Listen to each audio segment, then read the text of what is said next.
Welcome to the Duck Dive. Today, we're cutting through the noise around energy solutions. It's a sector that's not just promising to, cut bills, but it's fundamentally reshaping our global economy and environment. We've distilled some critical insights from a new cognitive market research report. It's titled Energy Saving Solutions, Market Trends, and Future Opportunities. Basically giving you a shortcut to understanding this crucial, rapidly evolving market. That's right. And our mission here really is to go beyond just the what of these energy-saving technologies. It's about grasping why they're so vital right now, where the market is headed, and the powerful dynamics shaping, well, our energy future. Absolutely, because what we found in these sources is really going to give you a clearer picture. Where our energy future is headed, from some pretty surprising growth numbers to the competitive landscape. Let's unpack this. We're about to reveal where the true opportunities and, the challenges lie in this vital industry.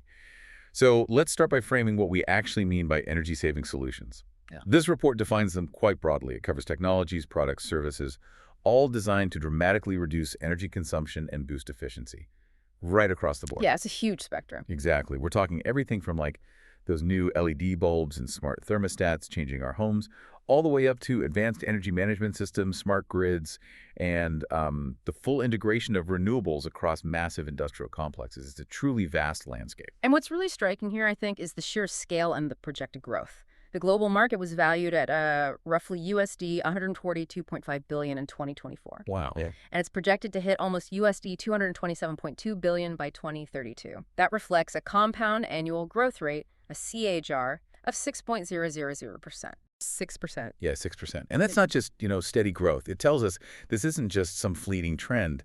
It's a fundamental shift, a non-negotiable one, really, in global infrastructure. It sounds like a real tipping point. I think it is. It signals that efficiency is moving from being just nice to have to, well, an economic imperative. That's a serious jump. So if we're seeing this kind of explosive growth, what are the underlying forces? What's actually fueling this transformation? What are the key drivers? Well, there are several powerful forces at play here. First, there's just this growing global focus on sustainability and energy efficiency pretty much everywhere. Right, you see it all over. Then you've got the sort of double punch of rising energy costs and increasingly stricter environmental regulations. We're also seeing a really significant expansion of energy-efficient infrastructure worldwide. And on the tech side, the adoption of smart technologies like intelligent building management systems, that's a major driver. And these systems aren't just monitoring, are they? No, not at all. They leverage AI to analyze really complex data, things like occupancy, weather forecasts, even peak energy prices, to dynamically adjust lighting, HVAC, power distribution, proactively optimizing energy use, not just reacting. Okay, that makes sense. And finally, you've got robust government policies and incentives. They're promoting renewables and energy-efficient solutions, and that's accelerating growth globally. The demand is particularly notable in areas like building energy management, manufacturing, and transportation places with huge energy consumption. Okay, so with such a clear need for efficiency, the next question really is, who are the architects of this, and where are these big shifts really taking hold around the world? Right. So if we look at the regional market shares for 2024, North America currently holds the largest share. It's about 38% of the global market. 38%, wow. Yeah. Its dominance is largely down to its advanced tech infrastructure. Plus, governments there are seriously backing energy-efficient products and renewables. Strong incentives, big investments flowing into sustainability projects. Yeah. And Europe? Europe follows pretty closely. They've got about 32%. That's mainly driven by their really stringent environmental regulations and a strong commitment to hitting net zero emissions. Okay. But what's really intriguing is Asia Pacific. They hold about 25% share in 2024, but they're actually poised for the highest growth. We're talking an anticipated CAGR of 8%. 8%. So growing even faster. Why is that? Well, it's fueled by its rapidly growing industrial base, massive urbanization, and proactive government initiatives, especially in countries like China and India. They're heavily focused on reducing energy waste and improving sustainability, both in industry and for homes. Right. So every big market like this has its champions, the sort of powerhouses driving innovation and getting things built. In this space, a few names seem to really rise above the rest. Who's leading the charge here? It's definitely a competitive market, but yeah, a few key players really stand out. Siemens holds the largest individual market share right now, about 13% in 2024, Okay, Siemens at the top. followed by Schneider Electric and Johnson Controls. They each hold around 11%. So together, those three companies command, what, 35% of the market? A third of the market just between three companies. Exactly. And this isn't just about market share. It highlights a kind of concentrated power structure. It implies that innovation often has to, navigate through or get acquired by these giants. That could potentially shape the pace and direction of the whole industry. And what are their strategies? How are they staying ahead? Well, they invest substantially in R&D, constantly advancing their technologies. And they also use strategic mergers, acquisitions, partnerships, basically expanding their product ranges and their global reach. Makes sense. But we're also seeing increasing competition, especially from emerging players, particularly out of Asia Pacific. And why are these bigger company solutions so favored? What makes them stand out? Well, fundamentally, their solutions offer superior capabilities in reducing energy consumption and lowering carbon footprints compared to, older traditional systems. And that translates directly into significant efficiency gains and real long-term cost savings. So better performance saves money in the long run. Precisely.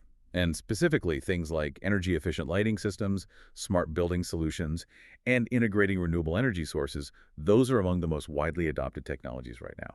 Okay, this all sounds incredibly promising, like a clear path forward for both the planet and, our wallets. But like any rapidly growing market, there are always bumps in the road. What are the main obstacles the report points to? You're absolutely right. There are significant hurdles. One of the primary barriers is the high upfront cost, implementing these advanced energy-efficient systems. It costs a lot initially. Even though it saves money later. Yet, even though the long-term savings are considerable, that initial investment can be a major roadblock, especially for small and medium-sized businesses, SMEs. And look, it's often not just plugging in a new gadget. For many older buildings or industrial plants, Right. it means completely rewiring, upgrading grid connections, or making sure new tech can actually talk to decades-old machinery. It can be a real logistical and financial maze, not just a simple upgrade. I can definitely see that being a huge barrier for smaller businesses, maybe even homeowners too. Is there any way to simplify that integration process? Well, that complexity actually ties into another major challenge, the lack of standardization. Ah, The whole industry is quite fragmented. You've got yeah. multiple competing technologies, different systems, and they aren't always compatible. Like the old Betamax versus VHS kind of thing, but for energy systems. Sort of, yeah. Imagine your smart car only works at certain charging stations, or your brand A home automation can't control your brand B appliances. That's the kind of challenge businesses face, but on a massive scale. It drives up costs for custom solutions and definitely slows down adoption. Right. And finally, you can't ignore external factors. Things like geographical location, climate conditions, even the state of the existing energy infrastructure. All that can significantly influence how effective and reliable these energy-saving devices actually are, especially in regions with extreme weather or outdated grids. Okay.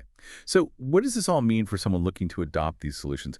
Whether it's for a business or their home, it definitely reinforces the complexity. You need really thoughtful planning, it seems, beyond just the initial appeal. But while these hurdles are significant, that's not the whole picture, is it? The report also looks ahead, turns our gaze to the horizon, and reveals some really exciting possibilities for the future. Absolutely. The future is really marked by continuous tech advancements, particularly in AI, machine learning, and renewable energy integration. For instance, the report highlights Google's fourth-gen Nest Learning thermostat, which came out in November 2024. That's a prime example. The Nest, right. How does that fit in? Well, this device uses advanced machine learning algorithms. It makes real-time micro-adjustments to temperature settings. It optimizes energy efficiency in ways that previous generations just couldn't. And we can definitely expect other players to follow suit with similar AI-powered solutions. So we're talking about systems that aren't just smart, but truly adaptive. They learn from their environment and optimize all by themselves. That sounds like a critical development. Precisely. Yeah. And we'll also see the miniaturization of energy-saving systems, plus a continued rise in IoT-enabled devices. IoT, the Internet of Things. Right. That means everything from your thermostat to industrial sensors can communicate and coordinate, creating this truly interconnected network that optimizes energy flow in ways we couldn't have imagined just a decade ago.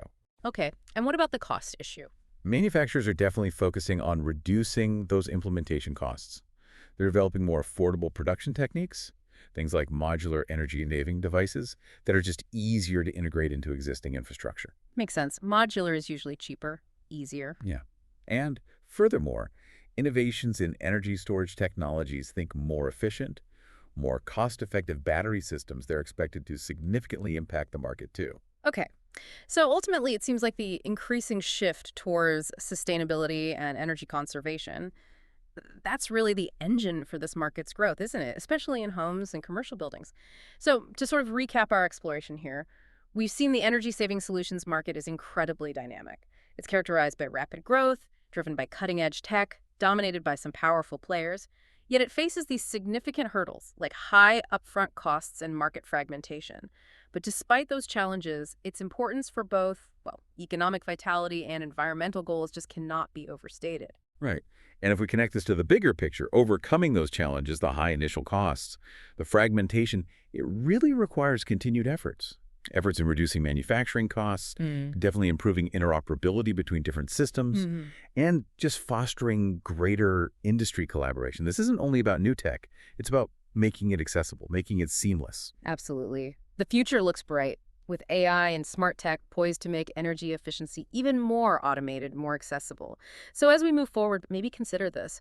With these technologies making energy management almost invisible, shifting from something you actively manage to an automated background process, how might our collective awareness, our value of energy itself fundamentally change in the next decade? Will we appreciate it more? Or maybe less when it's so effortlessly optimized? Just something to mull over as you go about your day.